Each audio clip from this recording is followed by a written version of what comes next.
On paper, Link seems to have the edge over Mario. He's in better shape, is a master of the sword, and has defeated some crazy monsters over the years. But when you really dive deep into the two characters, there are many elements where Mario reigns supreme over Link. This ordinary plumber can overcome the adventurous swordsman in multiple categories. Before you watch, subscribe to TheGamer and don't forget to ring that bell to become part of our notification squad, where you'll be the first to know of new content. Now, enjoy watching 5 things Mario can do that Link can't. Making friends. If there's one bad thing you can say about Link, it's that, well, he's pretty much a loner, or he just cannot make friends very easily. Mario, on the other hand, is the social master, making friends everywhere he goes and keeping a close-knit circle of besties by his side over the years. Not only does Mario have his brother Luigi to hang out with, but he has multiple characters from the Mushroom Kingdom, including Toad, Toadette, Princess Peach, Princess Daisy, and his goofball sidekick Yoshi. With every new adventure, it seems like Mario makes a new friend, including his companion Cappy from Super Mario Odyssey. One of Link's closest friends? His horse Epona. Poor Epona must have to hear Link yammer on while they travel for miles and miles through different lands. Link does have fairy companions by his side, but there isn't a way to chill and play a game of cards with them. He seems to be a true loner through and through. Mario's friendships have spun off into Mario Party. Never mind the friendly competition found in a plethora of Mario sports games like Super Sluggers and Mario Tennis. Mario has even crossed over and made friends with other franchises like Sonic the Hedgehog. We guess Link is still waiting for his invite to join in on the fun. Mario Kart isn't enough. One is the loneliest number.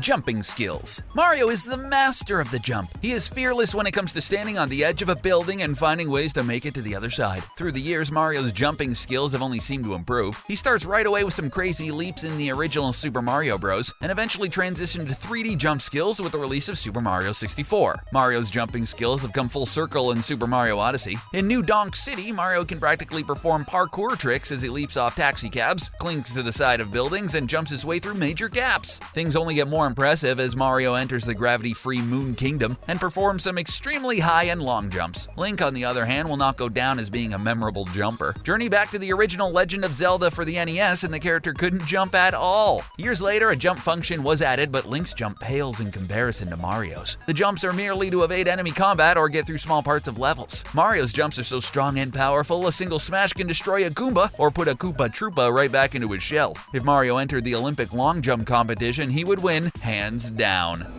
Worldwide recognition. There's no denying Link and Mario's place in video game history. Mario is the mascot of Nintendo and led his franchise through every Nintendo console, but Link was right there beside him. Everyone remembers the classic gold Legend of Zelda cartridge and the hours spent on the Nintendo 64 playing Ocarina of Time. Both characters are recognized around the world, but Mario has several advantages over Link. Mario's worldwide recognition has gone above and beyond just the games. The famous plumber has appeared on toys, backpacks, collectibles, cereal boxes, socks, underwears, and a plethora of other products. Mario's voice and catchphrases have allowed the character to become so well known in popular culture that even non-gamers could easily recognize him. It's me, Mario. Link has had plenty of merchandise as well, but one thing always holds him back from gaining the fame of Mario, and his name is Peter Pan. The color scheme, character design, and similar weapons have drawn comparison between Link and Peter Pan over the years. At one point, Link's origins were revealed and connected directly to Peter Pan. The mix-up between the characters makes Link a little less distinct and allows Mario to rise through the ranks as one of the most popular and recognizable video game characters of all time. Just like Peter Pan chases his own shadow, Link will forever be chasing behind Mario's shadow in the world of video game rankings. Also, non-gamers seem to think Link is Zelda, so there's that as well.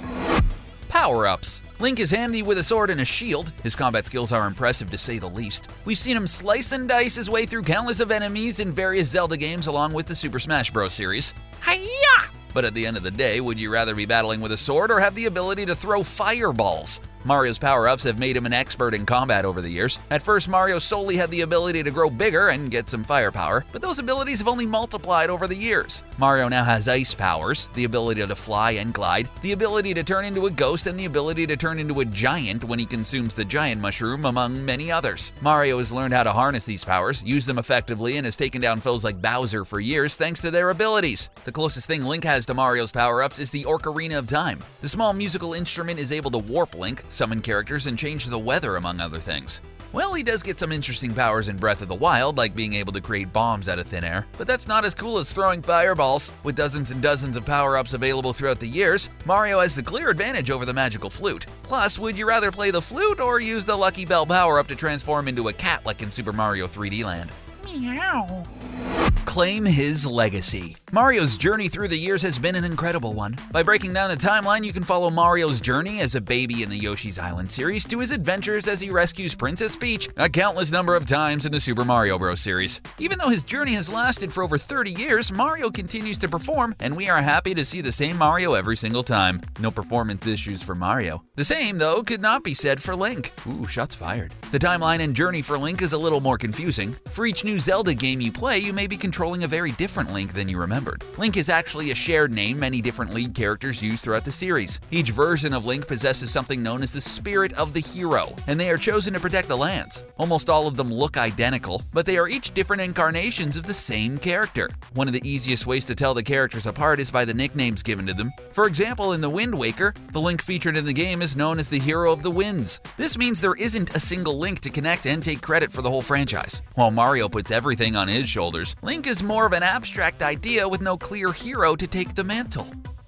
Well, there you have it. Who do you think is better, Mario or Link? Who would win in a showdown? What can Link do that Mario can't? Let us know in the comment section below. Don't forget to like this video, share it, and subscribe to TheGamer so you can stay up to date with all our awesome videos. Thanks for watching.